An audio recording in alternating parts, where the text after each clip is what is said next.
एक ओंकार सतनाम करता पुरख निर्भव निर्वैर अकाल मूरत अजोनी सैभं गुरु प्रसाद। हर अमृत वेले वत्ते का बीजिया भगत खाए खर्च रहे निखुटे नाही। अमृत वेला सच नाम वड़े आई विचार। धन गुरु ग्रंथ साहब जी महाराज दी बाणी ने अमृत वेले दी अपनी एक महानता अपने बोलां दे विच अपने शब्दां दे विच दर्शाई है।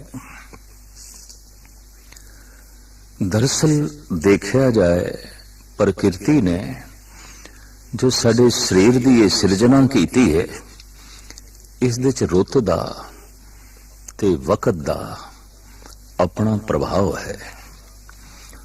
मौसमी खिजा चारों पासे प्राकृतिक मंडल उदास दिखाई देता है। झड़ रहे ने पत्ते और चल रही ने हवावां, डोल दियां शाखा अपना श्रृंगार बदल रही ने, उदास दिखाई दे रही, नगन दिखाई दे रही ने। ये शाखा दरख्तां दी हो बहु मनुख ते मन की प्रकृति भी कुछ इस तरह जो है देखने को मिलती है।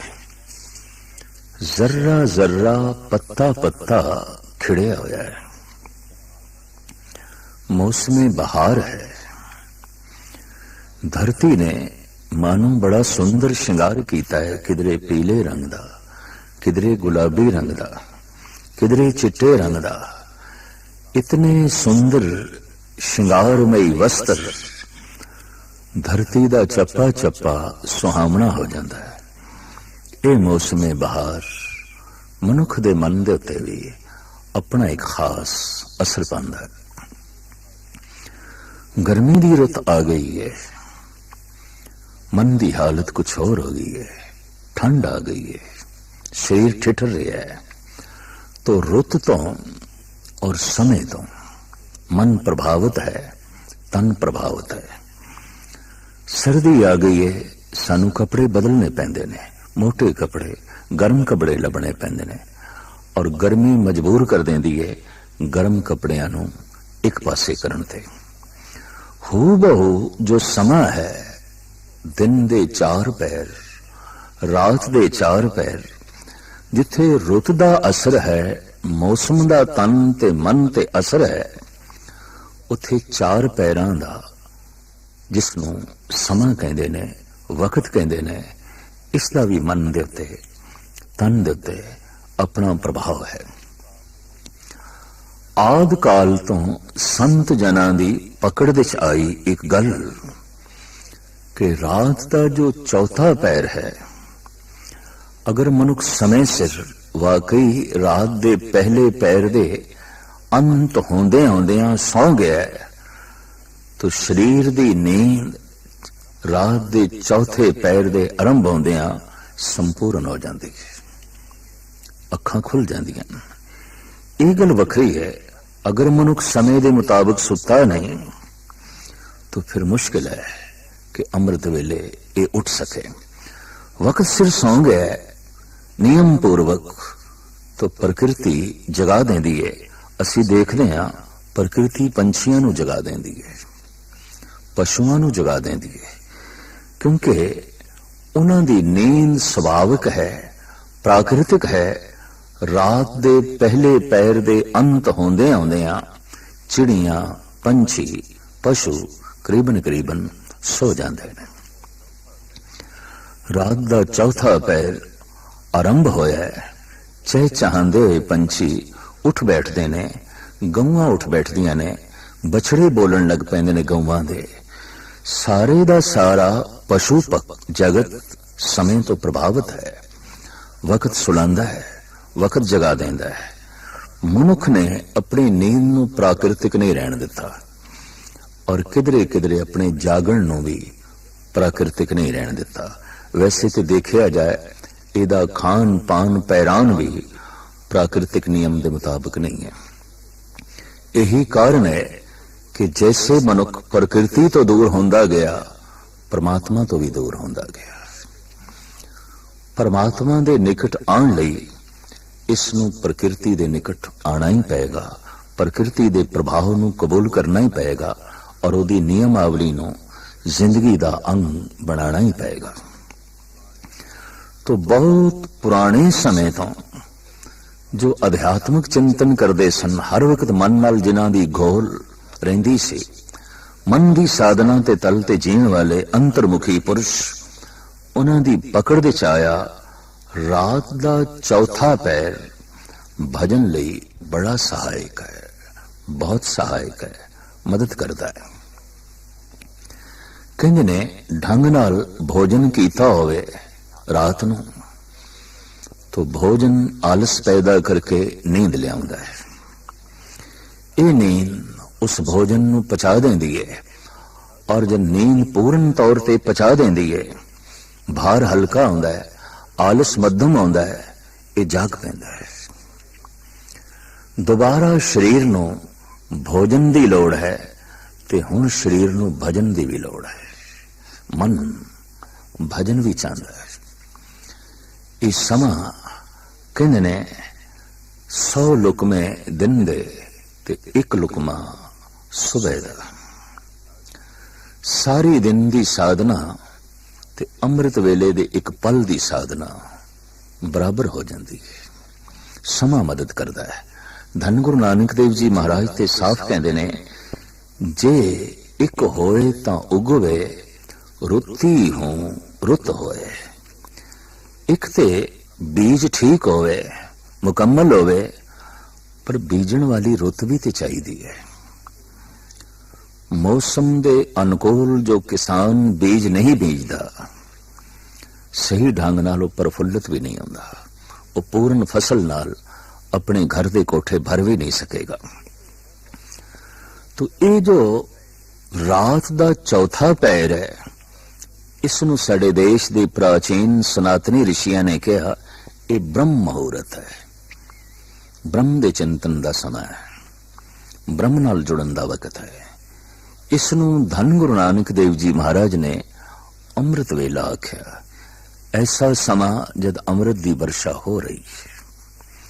इसनूं इस्लाम दे महान बानी मोहम्मद साहब ने कहा अलल सुबह, अल्लाह दी सुबह, अल्लाह दी सवेर, ओ सुबह जो सुभावक अल्लाह नूं चेते करा देंदी है।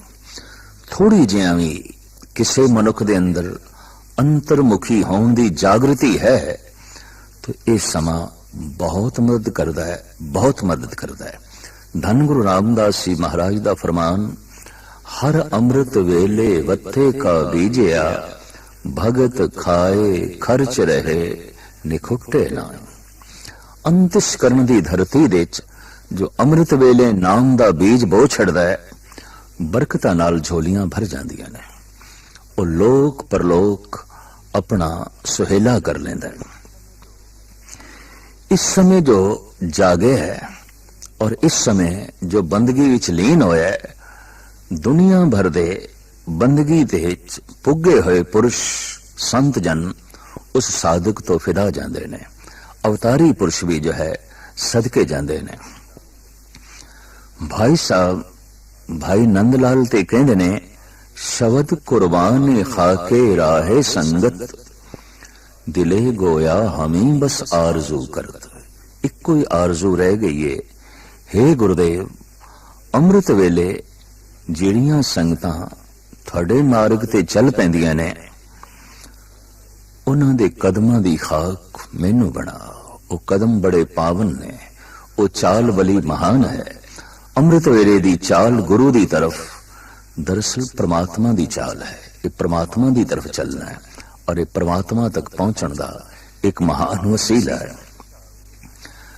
भाई साहब भाई नंदलाल ते इत्थे तक कहते ने, थोड़ी जिहा भी जिस किसी के अंदर जागृति पैदा हुई है, उसने एक गल समझ ली है कि अमृत वेले जो सुता रह गया है, मानो उदी नींद हराम है, वो हराम सोया है। बेदारी अस्त जिंदगी ऐ साहिबान शौक, गोया हराम कर दन आइंदा ख्वाब सुबह। थोड़ी जिहा भी बेदारी जागृति किसी दे अंदर पैदा हुई है, उस मनुख ने आइंदा दे वास्ते अमृत वेले दा सोना मानो हराम कर छड़दा है। भाव नहीं सौंदा, सुभावक वो जागदा है और अमृत वेले तो लाभ उठांदा है, उस समय तो लाभ उठांदा है। भाई गुरदास जी ते एक प्रार्थना कर देन अकाल पुरख दे अगों। आप कहंदे ने, नख सिसलो सगल अंग रोम रोम कर, काट काट सिखन के चरण पर वारिए। हे परिपूर्ण परमात्मा, मन दी ए भाव दशा बनी है कि पैर दी उंगलियां दे नाखून तो लैके सिर दे केसां तक नख सिसलो सगल अंग रोम रोम कर, समुचे शरीर दे रोम रोम दे टुकड़े कर दिते जान मेरे शरीर दे। मेरी ये चाहत, मेरी ये मंग, फिर इन्हां टुकड़ियां नूं की करिए? काट काट सिखन के चरण परवारिए। इन्हां नूं कट कट के पुरजा पुरजा करके गुरु के जो सिख ने उन्हां दे कदमां तो सदके करो, उत्थे निछावर करो। फिर भी आखिर मांस के टुकड़े ते बचनगे, की करिए? आप अगां चल के कहंदे ने, अगन जराए ताहें पीसन पिसाए, ले उड़े पवन होए अनक प्रकारिए। फिर मेरे मांस दे टुकड़ियां नूं जला देना, बचियां रहन जो हड्डियां उन्हां नूं पी देना। फिर पवन राणी दे चरनां च बेनती करनी, जोदड़ी करनी, मेरी राख नूं ते हड्डियां दे जरियां नूं उड़ा के ले जाए। आप कहंदे ने, अगन जराए ताहें पीसन पिसाए, ले उड़े पवन होए अनेक प्रकारिए। तो पवन उड़ा के ले जाए, आखिर पवन हर वक्त इस खाक नूं और हड्डियां दे चूरे नूं अपने कोल रख नहीं सकती, किधरे न किधरे ते सुटेगी। तो भाई जी कहंदे, हाँ ये सुटे, पर किथे सुटे?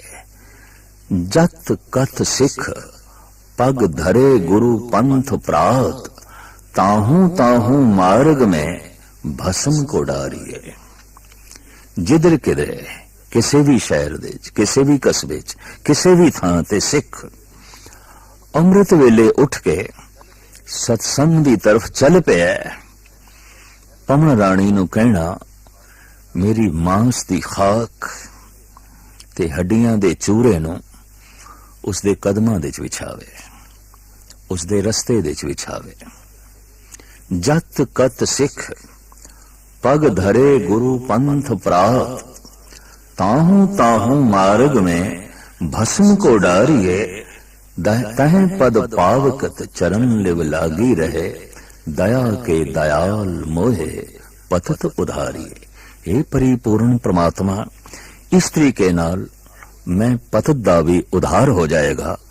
दरअसल अमृत वेले गुरु दी दिशा और जान वाले मनुख दे कदम अत्यंत पावन ने, महान है।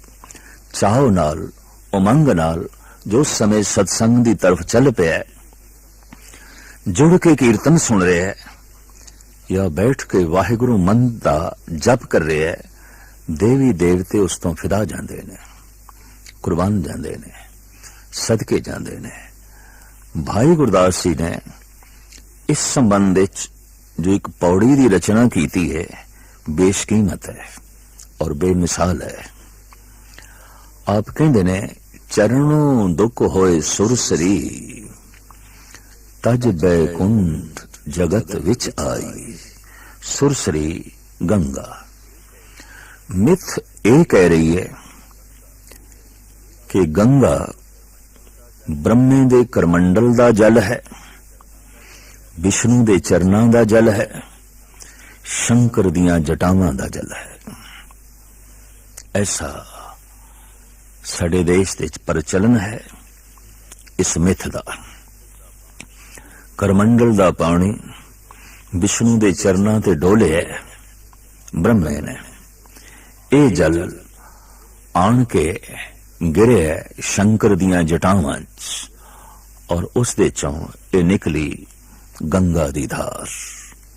ठीक जैसे गंगोत्री बहुत उच्ची एक चोटी जद निकलती है, धारा छोटियां छोटियां ज लगदियां ने, वाकई जैसे शंकर दियां जटावां होन, और उन्हां दे चों टपकदा होया ए बूंद बूंद गंगा दा जल। खैर इस मिथ नूं जो रूप दिता है भाई साहब भाई गुरदास जी ने, वो काबिल शुनीद है। चरणों दुख होए सुरसरी, तज बैकुंठ जगत विच आई, 900 नदी 99 68 तीरथ अंग समाई। इस पृथ्वी दे ते 12 मास वगण वालियां नदियां भाई गुरदास जी की गिनती के मुताबिक 999 ने, एक घट 1000 जो 12 मास दरिया बगदे ने।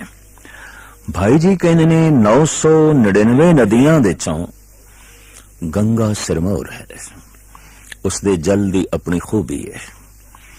हर नदी का जल अलग अलग है, हर थां दी वायु अलग अलग है, हर जगह रेत दे जर्रे अलग तासीर रखते हैं।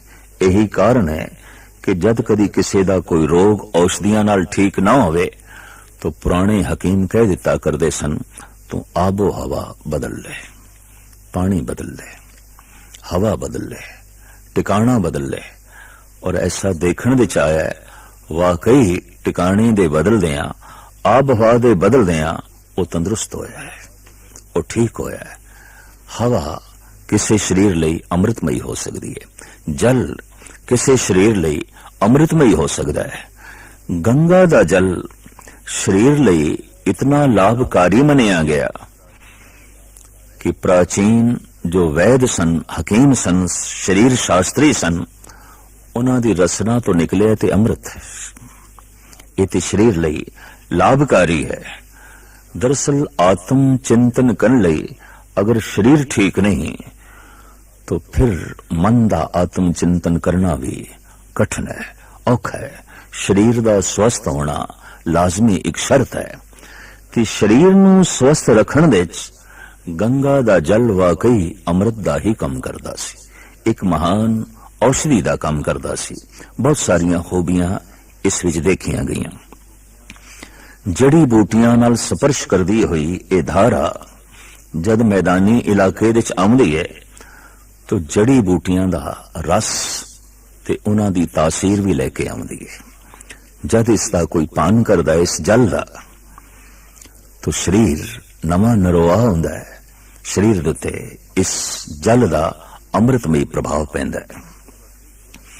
ये गल वखरी है, उस जमाने च कहा गया सी इस दे कपड़ा निचोड़ना और थुक सुटना महापाप है, जबकि बड़े बड़े शहरों के गटर इस गंगा दे पै रहे ने। महापाप व्यापक पद्धर ते हो रहा है, महान गुनाह व्यापक पद्धर ते हो रहा है।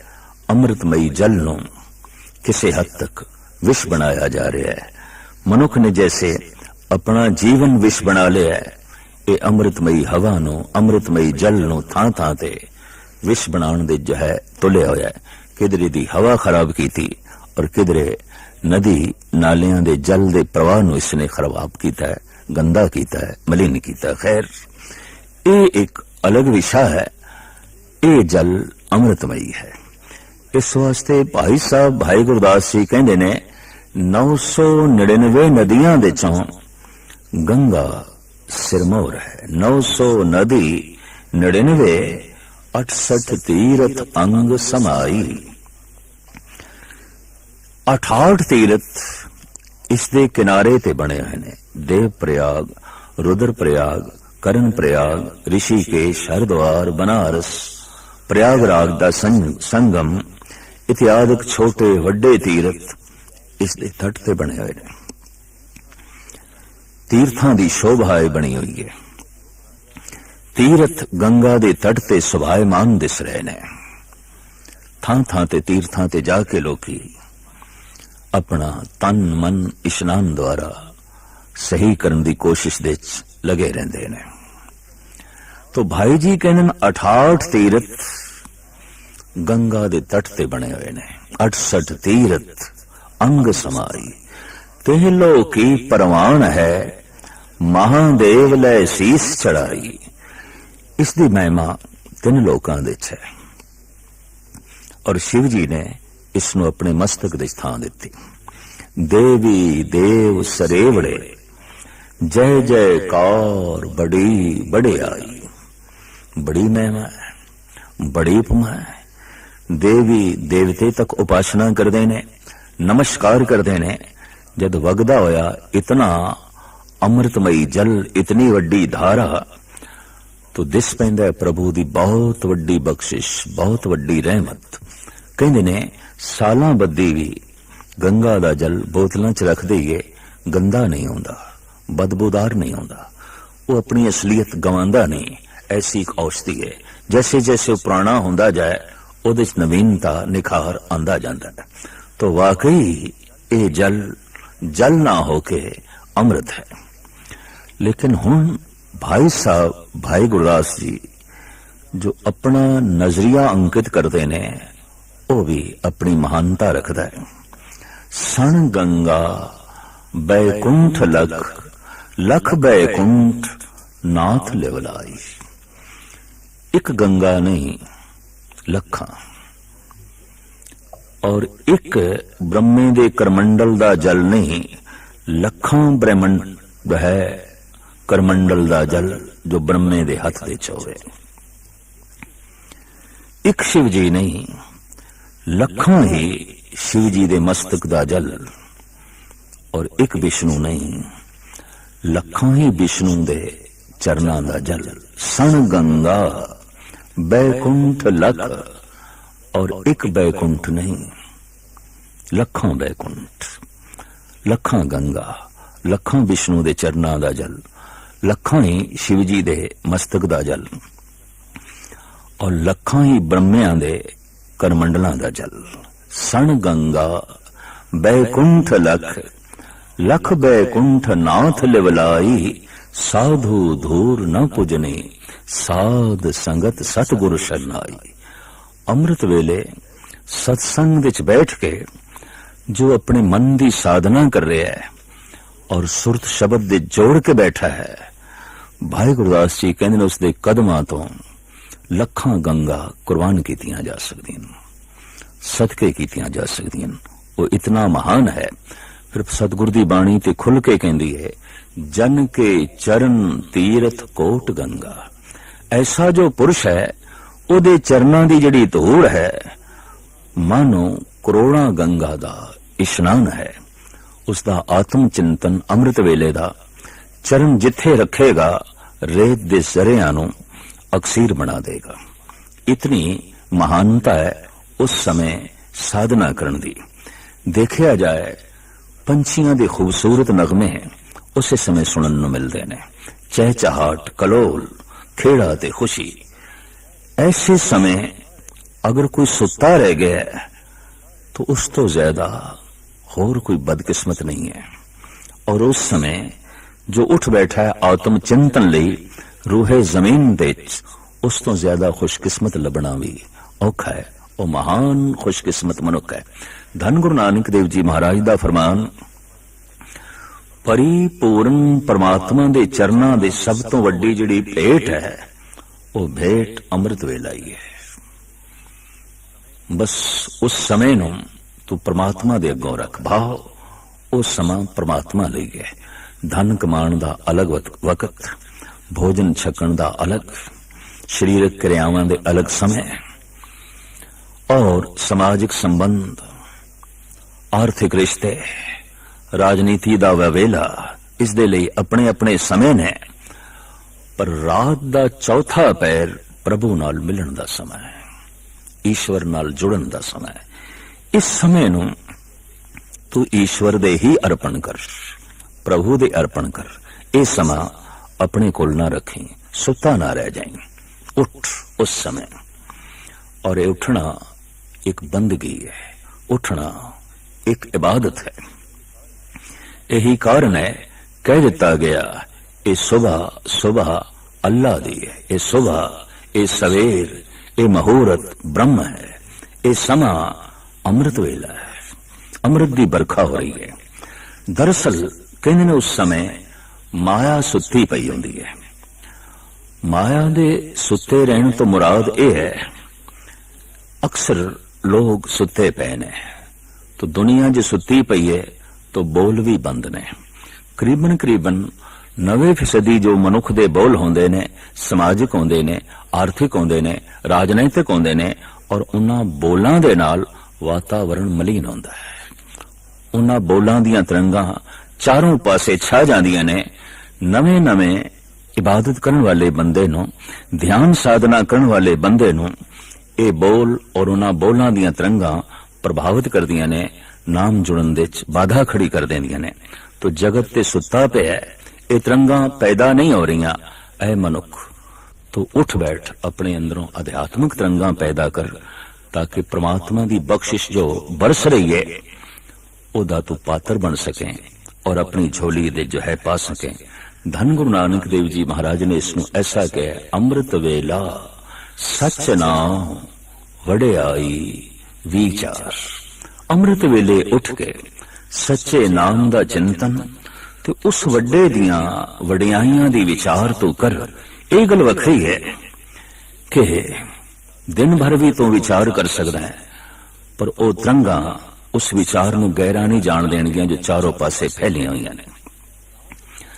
रात नूं शरीर विश्राम दे जाना चाहता है तो शरीर दी चेतना, शरीर दी शक्ति सारी सुकड़ रही है, मुश्किल है। उस समय तू संघर्ष करके प्रभु दा जो है चिंतन कर सके। ये समा, ये वक्त मदद करता है। जैसे पहाड़ ते एक मनुख निर्भर होके चल रहे है, पर एक ने सिर दे ते एक मन दा वजन रखे होया है, तो कठिन होवेगा उसनू जो है चढ़ना। अमृत वेले मनुख निर्भर होंदा है, दिल दिमाग ते कोई बोझ नहीं होंदा। उस समा मदद करता है। धन गुरु नानक देव जी महाराज ने इसकी महिमा गायन करदे होया कहा, दुनिया दियां सारियां बरकतां उस मनुख दे झोली दे च आण पैंदियां ने जो उस समय उठ के वाहिगुरु नाम दा अभ्यास करदा है, वाहिगुरु नाम दा चिंतन करदा है। इस चिंतन द्वारा उसका प्रभु नाल संबंध जुड़दा है। ते प्रभु नाल संबंध जुड़न दा मतलब की है, महाशक्ति नाल संबंध। और जैसे महाशक्ति नाल संबंध जुड़दा है, महाशक्ति उसके अंदर प्रवेश होनी शुरू हो जाती है। ईश्वर नाल जुड़िया होया मनुख कमजोर नहीं हो सकता। तिथे जोध महाबल सूर, तिनमें राम रहा भरपूर। जिन्हां दे अंदर राम भरपूर होके समा जांदा है, वो महाबली आउंदे ने, योद्धा आउंदे ने, सूरबीर आउंदे ने, और अमृत वेले दी इस बरकत नूं प्राप्त करके महान योधे वो बन जांदे ने।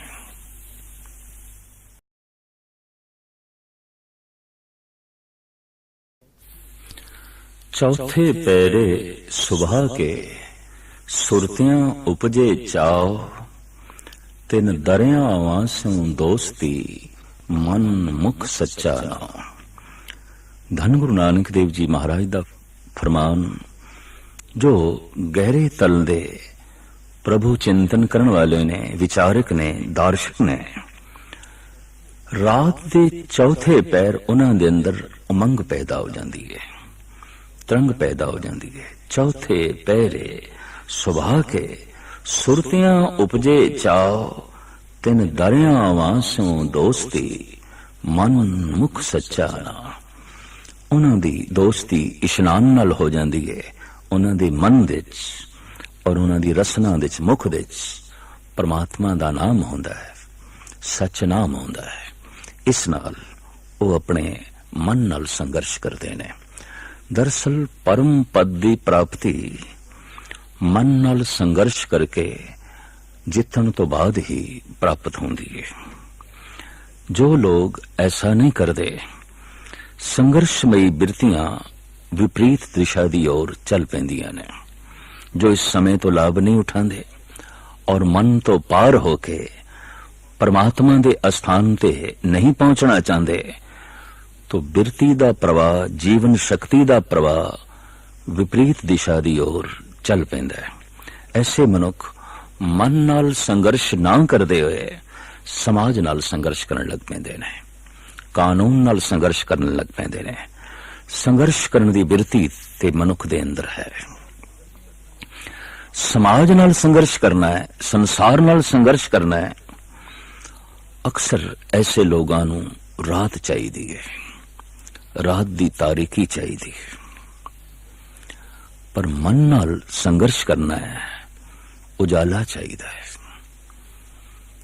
अमृत वेला दिन दी शुरुआत है और संध्या शाम दी रात दी शुरुआत है। कदी गौर नाल देखिए, जिथे मनुख अपनी जिंदगी दे सवेर लियाना चाहता है, चानना लियाना चाहता है, धार्मिक मंदिरां दे बूहे अमृत वेले खुलदे ने। मस्जिदां दे दरवाजे, मंदिरां दे दरवाजे, गुरुद्वारियां दे बूहे अमृत वेले खुलदे ने। पर जो अपनी जिंदगी नूं तारीकी नाल भरदे ने, अचेतपना अपना वधांदे ने, मन नूं बेहोशी दी दुनिया च ले जाके तारीक मंडलां दे च पहुंचदे ने, ऐसे सथलां दे बूहे दरवाजे अक्सर रात नूं खुलदे ने।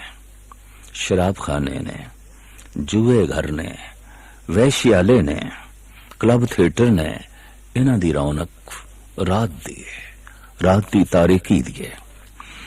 धन गुरु ग्रंथ साहिब जी महाराज दी बाणी ने सारे जीवन नूं वंडिया है और आप कहंदे ने कुछ तारीकमई है, कुछ प्रकाशमई है। कुछ प्रकाश दी ओर जा रहे है, कुछ अंधकार दी ओर जा रहे है।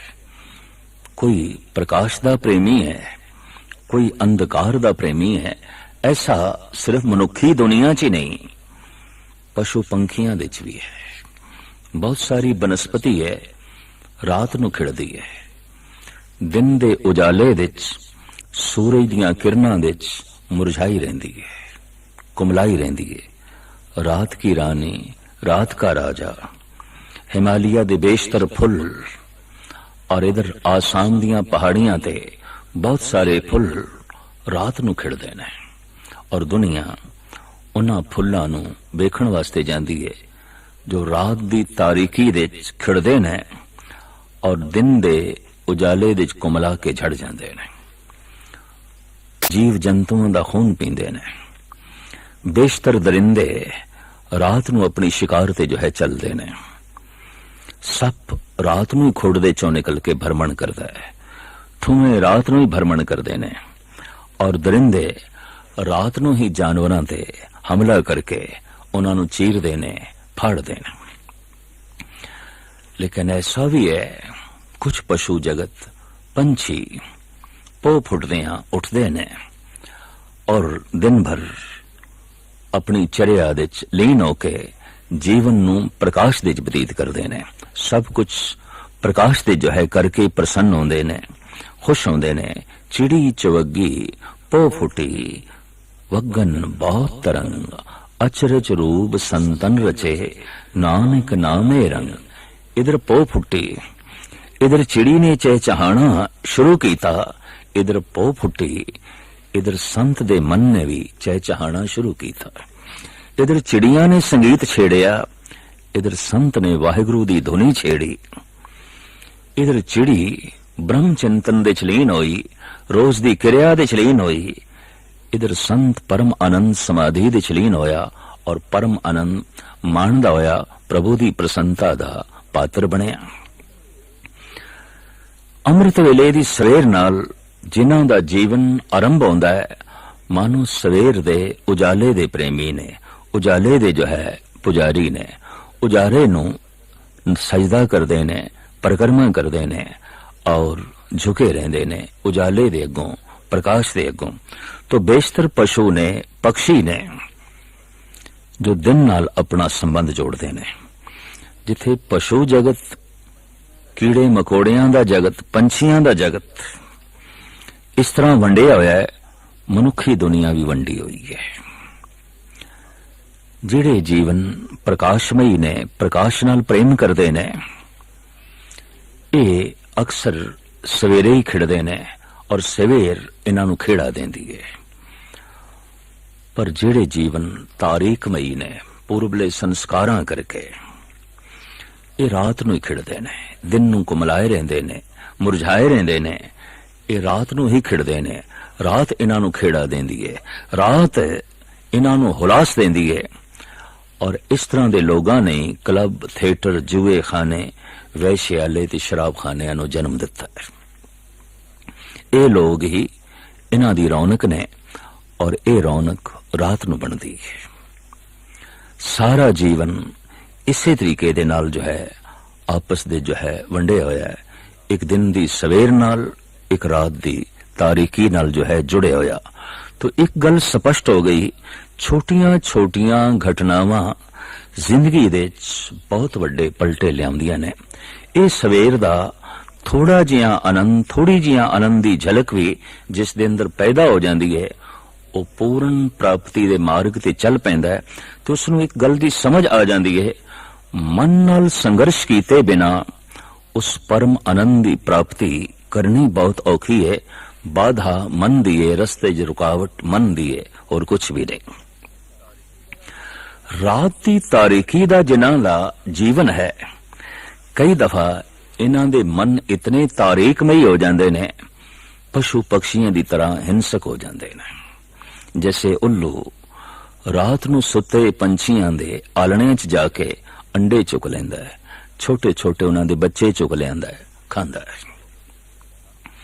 हो बहु डाकू, कातल, दुराचारी, इन्हां सारियां दा कर्म रात दी तारीकी दे च है। इन्हां नूं सफलता भी रात दी तारीकी देंदी है, अंधकार देंदी है। इन्हां नूं अपने काम दी पूर्ति लई, पाया तकमील तक काम नूं ले जाण लई अंधकार चाहीदा है, हनेरा चाहीदा है, रात चाहीदी है। पर मन नाल संघर्ष करके परम आनंद दी प्राप्ति लई इस तरह दे पुरुषां नूं सवेर चाहीदी है, उजाला चाहीदा है। भावें सवेर पो फुट्टी है तो मंदिर दे दीपक जला के बैठणगे, बत्ती जला के बैठणगे। रोशनी दे उपासक, रोशनी दे मुतलाशी, रोशनी दे जो है पुजारी। तो दो ही तरह दा मनुखी दुनिया दे कह लईए संघर्ष है। जो अपने मन नाल संघर्ष करके परम आनंद ते परम पद दी प्राप्ति नहीं कर सके, वो समाज नाल संघर्ष करते ने, कानून नाल संघर्ष करते ने, जगत नाल संघर्ष करते ने। और इस संघर्ष दे जगत नूं चोट पहुंचती है, जगत नूं हानि पहुंचती है। लेकिन संघर्षमई बिरतियां ते मनुख दे अंदर हैं। जो अपने मन नाल संघर्ष करन नूं राजी हो जाए, साधु। और जो समाज दे नाल संघर्ष करन नूं अपने आप नूं समझा लवे, मना लवे, दुष्ट है। इंज कह लो, पृथ्वी ते या ते साधु ने या दुष्ट ने, क्योंकि संघर्षमई बिरतियां ते मनुख दे अंदर हैगियां ने। तो जो समाज नाल संघर्ष करदा है, समाज दे नियम तोड़दा है, कानून नूं तोड़दा है, मर्यादावां तोड़दा है, और तोड़ के अपना मतलब हल करदा है। दूसरे पासे जो साधु है, साधना विच लीन है, मन नाल संघर्ष करदा है। तो मन नाल संघर्ष की है? लोभ नाल संघर्ष, काम नाल संघर्ष, हंकार नाल संघर्ष। और ये देखण दे आया है, ये संघर्ष मनुख कलियां ही करता है। इस विच दूजा, तीजा, चौथा, पंजवां सहायक नहीं आउंदा, बल्कि बाधक ही बनता है। तन्हाई चाहिए, एकांत चाहिए, रहे एकांत, एको मन वसया, आसा माए निरासो। जो समाज नाल संघर्ष करता है, इनू दूजे तीजे की लोड़ आउंदी है। जो कानून नाल संघर्ष करता है, संसार नाल संघर्ष करता है, ये अपना संगठन बना लेंदा है, अपनी जमात बना लेंदा है, ग्रोह बना लेंदा है। पर एक गल सच्चाई है, दुष्टां दे ग्रोह होए ने, संतां दे संगठन नहीं होए, अवतारां दे संगठन नहीं होए, परम पुरखां दे संगठन नहीं होए। कल्ली जिंदगी, तनहा जिंदगी। इस वास्ते मैं अक्सर कहंदा हुंदा, कोई देश पूर्ण तौर ते राजनीतिक हो सकता है, पर कोई देश पूर्ण तौर ते धार्मिक नहीं हो सकता। कोई देश पूर्ण तौर ते धनवान हो सकता है, पर कोई देश मुकम्मल तौर ते धार्मिक नहीं हो सकता। और कोई देश मुकम्मल तौर ते सामाजिक हो सकता है, कोई देश पूर्ण तौर ते व्यापक तौर ते धार्मिक नहीं हो सकता। देश दी ते गल छड्डो, कोई पूरे दा पूरा प्रांत भी धार्मिक नहीं हो सकता, कोई पूरी दी पूरी कौम भी धार्मिक नहीं हो सकती। ते कौम दी गल बहुत वड्डी है, कोई पूरे दा पूरा परिवार भी धार्मिक नहीं होंदा। ऐसा देखण विच आया है। बड़े बड़े अवतारी पुरुषां दे घर दे परिवार दे भी बहुत वड्डे अधार्मिक पुरुष पैदा होए। कंस अधार्मिक है, पर वक़्त दे अवतारी पुरुष, द्वापर युग दे अवतारी पुरुष श्री कृष्ण दे ओ मामा ने। लेकिन समय दा अधार्मिक पुरुष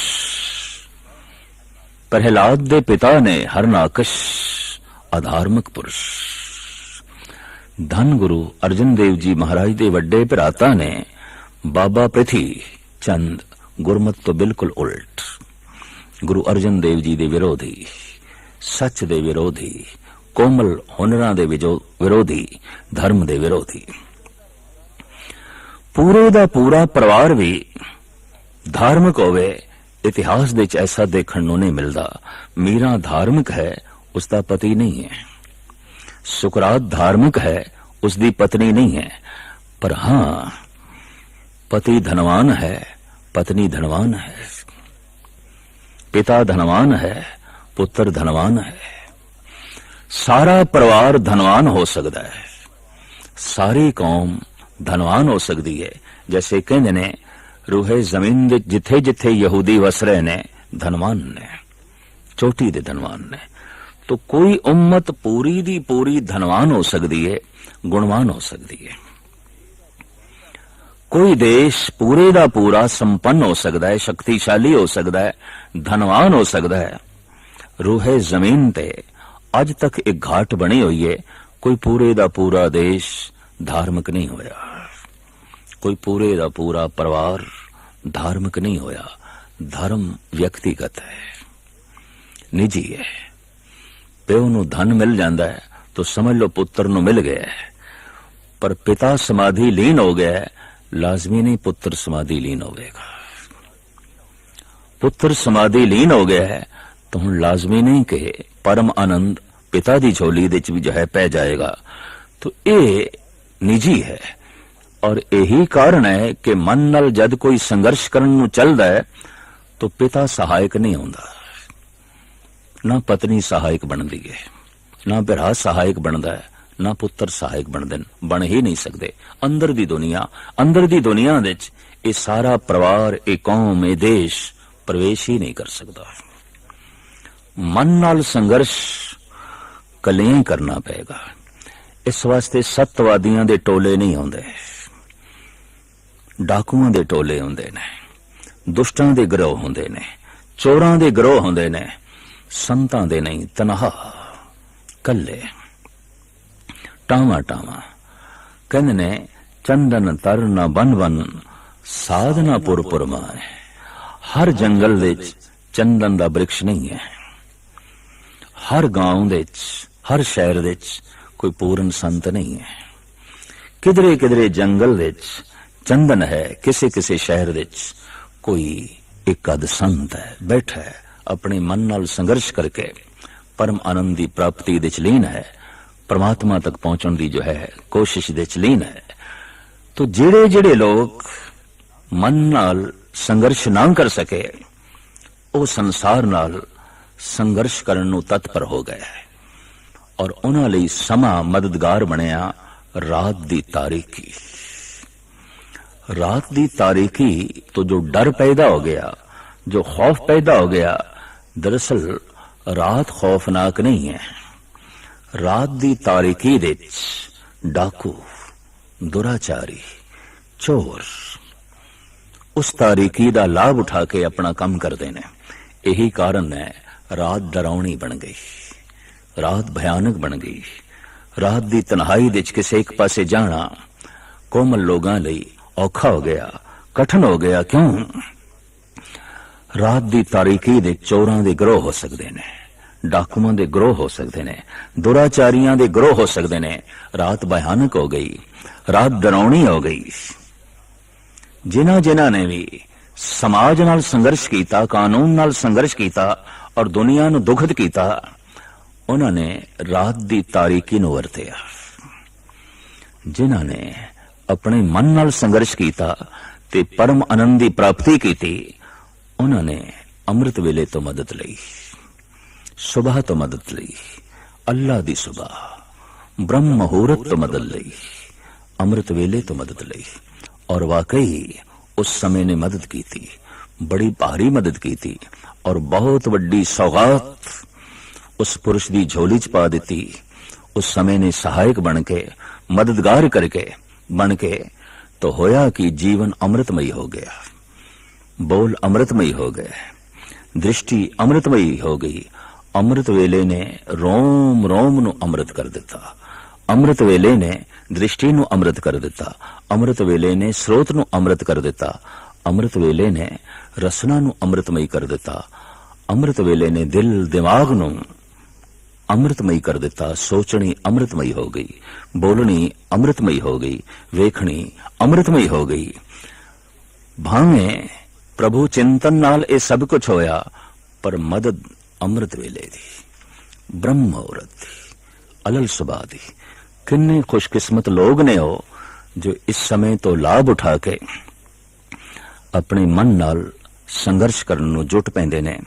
धन गुरु नानक देव जी महाराज कहंदे ने, हाँ, संसारिक कामना मन दे च रखण वाले किसी वक्त भी इबादत कर सकते ने। उन्हां दा अपने मन नाल संघर्ष नहीं होंदा, बल्कि प्रभु दे कोलों कोई मंग आउंदी है, कोई चाहत आउंदी है। वो चाहत अपनी शक्ति नाल, अपने परिवारिक बल नाल उस वस्तु नूं पा नहीं सकदे, तो प्रार्थना दे अगों, परमात्मा दे अगों प्रार्थना है। कहंदे ने, जद भी मनुख असफल हो जाए और सफलता उसनूं बहुत कोसों दूर दिखाई देवे और अपना बल कम करदा या ना दिखाई देवे, तो फिर वो ईश्वर दे अगों हथ जोड़दा है। हे परिपूर्ण परमात्मा, तू मेरी ए इच्छा पूरी कर, तू मेरी ए इच्छा पूरी कर। पर अमृत वेले जो उठ के नाम जप रहा है, वो परमात्मा नूं इंज नहीं कहंदा, मेरी ए इच्छा पूरी कर, मेरी ए इच्छा पूरी कर। वो इंज कहंदा है, हे प्रभु, जो तेरी इच्छा होवे उस विच मैं राजी होवां, जो तेरी रजा होवे उस विच मैं राजी होवां। बस यही फर्क है एक सच्चे इबादत गुजार मनुख दे और एक दुनियादार मनुख दे। ये फर्क है। एक कह रहे हे प्रभु, मैं सजदा कर रहा, मैं जोदड़ी कर रहा, मैं तेरी इबादत कर रहा, तू मेरी ए इच्छा पूरी कर, तू मेरी ए कामना पूरी कर, तू मेरी ए कामना पूरी कर। करीबन असीं देखते हैं, एक पिता भी सियाणा है कि इस 2-3 साल दे बच्चे दी लोड़ की है, 1 साल दे बच्चे दी लोड़ की है। अगर मां नूं पता ही नहीं, प्यो नूं पता ही नहीं, तो शायद ये मां बाप एवें बन गए ने, ये मां बाप है नहीं। इस 2-3 साल दे मासूम बच्चे दी वास्तविक लोड़ां की ने मां समझदी है, प्यो समझदा है, और इस बच्चे नूं मंग नहीं करनी पैंदी, क्योंकि अजे विचारा मंगण जोगा भी नहीं।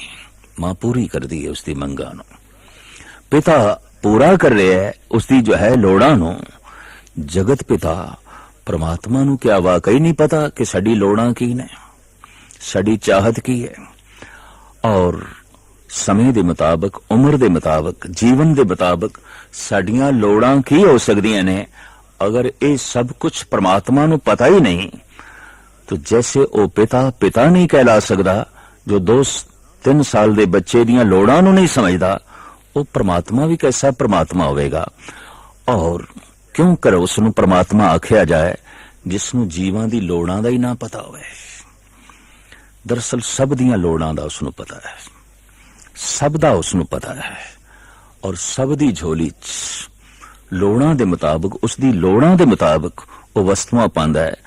ਔਰ ਇਹ ਗੁਰੂ ਨਾਨਕ ਦੀ ਸੋਚਣੀ ਬੜੀ ਅਜ਼ੀਮ। ਵਾਕਈ ਕਿਸੇ ਦੀ ਝੋਲੀ 'ਚ ਦੁੱਖ ਵੀ ਪਾਉਂਦਾ ਹੈ। ਇਹ ਦੁੱਖ ਉਸ ਦੀ ਲੋੜ ਹੁੰਦੀ, ਉਸ ਤੋਂ ਬਿਨਾਂ ਉਹ ਸੰਭਲੇਗਾ ਨਹੀਂ। ਉਸ ਤੋਂ ਬਿਨਾਂ ਸ਼ਾਇਦ ਉਹ ਸੁਚੇਤ ਨਾ ਹੋ ਸਕੇ, ਉਸ ਤੋਂ ਬਿਨਾਂ ਸ਼ਾਇਦ ਉਸ ਦੇ ਕਦਮ ਸਹੀ ਮਾਰਗ ਤੇ ਜੋ ਹੈ ਨਾ ਹੋ ਸਕਣ। ਇਸ ਵਾਸਤੇ ਆਤਮ ਚਿੰਤਨ ਕਰਨ ਵਾਲੇ ਪੁਰਸ਼ਾਂ ਦੀ ਬਹੁਤ ਪੁਰਾਣੇ ਸਮੇਂ ਤੋਂ ਇਹ ਸੂਝ ਸਮਝ ਬਣੀ ਕਿ हे परिपूर्ण परमात्मा, जो तेरी इच्छा है ਉਹ ਪੂਰੀ ਹੋਵੇ। ਮਨ ਨਾਲ ਸੰਘਰਸ਼ ਕਰਦੇ ਹੋਇਆ ਪਹਿਲੀ ਅਵਸਥਾ ਉਹਨਾਂ ਦੀ ਇਹ ਬਣਦੀ ਹੈ, ਅਗਰ ਵਾਕਈ ਉਹਨਾਂ ਨੂੰ ਜਿੱਤ ਪ੍ਰਾਪਤ ਹੋ ਰਹੀ ਹੈ ਤੇ ਮੈਂ ਫਿਰ ਅਰਜ਼ ਕਰਾਂ, ਮਨ ਨਾਲ ਸੰਘਰਸ਼ ਕੀ ਹੈ? ਲੋਭ ਨਾਲ ਸੰਘਰਸ਼। ਮਨ ਨਾਲ ਸੰਘਰਸ਼ ਕੀ ਹੈ? ਕਾਮ ਨਾਲ ਸੰਘਰਸ਼। ਮਨ ਨਾਲ ਸੰਘਰਸ਼ ਕੀ ਹੈ? ਹੰਕਾਰ ਨਾਲ ਸੰਘਰਸ਼। ਪੱਥਰ ਨਾਲ ਸਿਰ ਮਾਰ ਕੇ ਉਹਦੇ ਸੁਰਾਖ ਕਰ ਦੇਣਾ, ਰਸਤਾ ਬਣਾ ਦੇਣਾ ਆਸਾਨ ਹੈ। ਅਹੰਕਾਰ ਨਾਲ ਸਿਰ ਟਕਰਾ ਕੇ ਤੇ ਅਹੰਕਾਰ ਨੂੰ ਚਿਕਨਾ ਚੂਰ ਕਰਨਾ ਕਠਿਨ ਹੈ, ਔਖਾ ਹੈ। ਅਹੰਕਾਰ ਨੂੰ ਚੂਰ ਕਰਕੇ ਜਿਨ੍ਹਾਂ ਨੇ ਨਿਰੰਕਾਰ ਦਾ ਮਾਰਗ ਬਣਾਇਆ, ਲੋਭ ਨੂੰ ਮਿੱਟੀ ਦੇ ਚ ਮਿਲਾ ਕੇ ਜਿਨ੍ਹਾਂ ਨੇ ਸੰਤੋਖ ਦਾ ਦੀਵਾ ਜਲਾਇਆ, ਕਾਮ ਨੂੰ ਸ਼ਾਂਤ ਕਰਕੇ ਜਿਨ੍ਹਾਂ ਨੇ ਆਪਣੇ ਅੰਦਰ ਰਾਮ ਨੂੰ ਪ੍ਰਗਟ ਕੀਤਾ, ਇਹ ਬਹੁਤ ਵੱਡੇ ਮਹਾਬਲੀ ਲੋਕ ਨੇ। ਜਿਨ ਮਿਲ ਮਾਰੇ ਪੰਚ ਸੂਰਬੀਰ, ਐਸੋ ਕੌਣ ਬਲੀ ਰੇ। ਕੌਣ ਹੈ ਐਸਾ ਵਿਆਪਕ ਮਹਾਬਲੀ ਜੋ ਇਹਨਾਂ ਪੰਜਾਂ ਨਾਲ ਸੰਘਰਸ਼ ਕਰਕੇ ਜਿੱਤ ਨੂੰ ਜੋ ਹੈ ਪ੍ਰਾਪਤ ਹੋਇਆ ਹੋਵੇ। ਤੋ ਜਦ ਕੋਈ ਕਾਮ ਨੂੰ ਜਿੱਤ ਲੈਂਦਾ ਹੈ, ਰਾਮਮਈ ਹੋ ਜਾਂਦਾ ਹੈ। ਲੋਭ ਨੂੰ ਜਿੱਤ ਲੈਂਦਾ ਹੈ, ਸੰਤੋਖਮਈ ਹੋ ਜਾਂਦਾ ਹੈ। ਹੰਕਾਰ ਨੂੰ ਜਿੱਤ ਲੈਂਦਾ ਹੈ, ਨਿਰੰਕਾਰ ਦੀ ਸ਼ਕਲ ਸੂਰਤ ਜੋ ਹੈ ਧਾਰਨ ਕਰ ਲੈਂਦਾ ਹੈ। ਐਸਾ ਸੰਘਰਸ਼ ਉਸ ਨੂੰ ਮਹਾਨ ਬਣਾ ਦਿੰਦਾ ਹੈ, ਅਤੀ ਜੋ ਹੈ ਉੱਤਮ ਬਣਾ ਦਿੰਦਾ ਹੈ। ਤੋ ਮਾਰਗ ਜ਼ਿੰਦਗੀ ਵਿੱਚ ਇਹ ਦੋ ਨੇ। ਅਕਸਰ ਐਸਾ ਦੇਖਿਆ ਜਾਂਦਾ ਹੈ ਜੈਸੇ ਪਾਣੀ ਨਿਵਾਣ ਦੀ ਤਰਫ ਆਪਣੇ ਆਪ ਚੱਲਦਾ ਹੈ, ਮਨੁੱਖ ਖੱਡ ਦੀ ਤਰਫ, ਨਿਵਾਣ ਦੀ ਤਰਫ ਆਪਣੇ ਆਪ ਚੱਲ ਪੈਂਦਾ ਹੈ। ਕਿਸੇ ਸਹਾਰੇ ਦੀ ਲੋੜ ਨਹੀਂ, ਕਿਸੇ ਸਹਾਇਕ ਦੀ ਲੋੜ ਨਹੀਂ, ਕਿਸੇ ਮਦਦਗਾਰ ਦੀ ਲੋੜ ਨਹੀਂ। ਜੀਵਨ ਦਾ ਵੇਗ ਆਪਣੇ ਆਪ ਨਿਵਾਣ ਦੀ ਤਰਫ ਜਾਂਦਾ ਹੈ। ਪਰ ਜੀਵਨ ਨੂੰ ਬੁਲੰਦੀਆਂ ਤੇ ਲੈ ਜਾਣਾ ਹੈ, ਚੜਾਈਆਂ ਤੇ ਲੈ ਜਾਣਾ ਹੈ, ਸਹਾਰੇ ਦੀ ਲੋੜ ਹੈ, ਆਸਰਾ ਚਾਹੀਦਾ ਹੈ। ਇੱਕ ਸਮੇਂ ਦਾ ਆਸਰਾ, ਵਕਤ ਦਾ ਆਸਰਾ, ਇੱਕ ਪ੍ਰਭੂ ਦਾ ਆਸਰਾ, ਪਰਮਾਤਮਾ ਦਾ ਆਸਰਾ। ਇੱਕ ਅੰਮ੍ਰਿਤ ਵੇਲੇ ਜਾਗਣਾ ਤੇ ਇੱਕ ਪ੍ਰਮਾਤਮਾ ਦਾ ਆਸਰਾ ਮਿਲ ਸਕੇ। ਅਰਦਾਸ ਜੋਦੜੀ ਤਿਸੇ ਅੱਗੇ ਨਾਨਕਾ ਖਲੇ ਕੀਜੇ ਅਰਦਾਸ। ਖੜੇ ਹੋ ਕੇ ਉਸ ਦੇ ਅੱਗੋਂ ਤੂੰ ਅਰਦਾਸ ਕਰ, ਜੋਦੜੀ ਕਰ, हे प्रभु अवर पंच हम एक जना क्यों राखें घर बार मना। हे प्रभु ओ पंज ने मैं कल्ला, तू मेरा सहायक बन, तू मेरे नाल हो ਤਾਂ ਮੈਂ ਇਹਨਾਂ ਪੰਜਾਂ ਨਾਲ ਮੱਥਾ ਮਾਰ ਸਕਦਾ, ਮੈਂ ਕੱਲਿਆਂ ਨਹੀਂ। ਇਸ ਵਾਸਤੇ ਕਹਿੰਦੇ ਨੇ ਕੀਤੀ ਹੋਈ ਬੰਦਗੀ ਉਹ ਸਫਲ ਸਮਝ ਲਓ ਅਗਰ ਅੰਦਰੋਂ ਅਰਦਾਸ ਪੈਦਾ ਹੋ ਗਈ। ਇਹ ਤਿੰਨ ਪੜਾਅ ਨੇ, ਪ੍ਰਯਾਸ, ਅਰਦਾਸ, ਪ੍ਰਸਾਦ। ਪ੍ਰਥਮ ਤੇ ਪ੍ਰਯਾਸ ਹੀ ਹੈ, ਮਨ ਨਾਲ ਸੰਘਰਸ਼ ਕਰਨ ਦਾ। ਅੰਮ੍ਰਿਤ ਵੇਲੇ ਉੱਠਣਾ ਹੈ, ਜਪ ਹੈ, ਤਪ ਹੈ, ਸਤਸੰਗ ਹੈ, ਬਾਣੀ ਦਾ ਪਾਠ ਹੈ, ਸਤਪੁਰਸ਼ਾਂ ਦੀ ਸੋਭਤ ਹੈ। ਇਹ ਪ੍ਰਯਾਸ ਹੈ। ਲੇਕਿਨ ਇਹ ਪ੍ਰਯਾਸ ਲੰਬੇ ਸਮੇਂ ਤੱਕ ਚੱਲਦਾ ਰਹੇ ਤੇ ਪ੍ਰਾਪਤੀ ਕੁਛ ਵੀ ਨਾ ਹੋਵੇ ਤਾਂ ਕਹਿੰਦੇ ਐਸੀ ਹਾਲਤ ਵਿੱਚ ਅੰਦਰੋਂ ਅਰਦਾਸ ਪੈਦਾ ਹੁੰਦੀ ਹੈ। ਮੇਰਾ ਪ੍ਰਯਾਸ ਅਗਰ ਮੈਨੂੰ ਸਫਲਤਾ ਦਿਲਾ ਸਕਦਾ ਹੈ ਅਧਿਆਤਮਕ, तो फिर परमात्मा का मुल पै गया। मेरा प्रयास ईश्वर का मुल है, इतना मैं प्रयास करांगा तो परमात्मा की प्राप्ति हो जाएगी नहीं। जद भी किसी नूं परमात्मा मिले है, परम आनंद मिले है, जगत दे तमाम श्रेष्ठ पुरुषां ने कहा है वो मिले है प्रसाद है। प्रसाद बख्शिश है, रहमत है।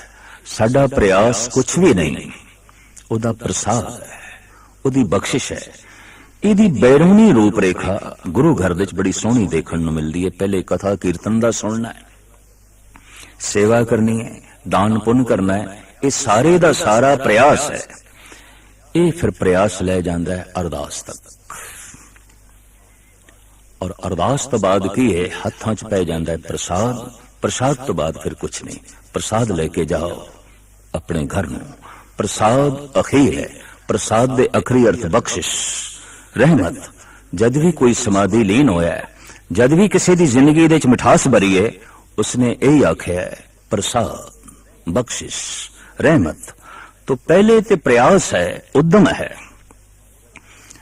और जब मनुख थकदा है, टुटदा है, इस प्रयास की सफलता नहीं मिलती, अंदरों अरदास जागदी है, हे परिपूर्ण परमात्मा तू रहमत कर, बख्शिश कर।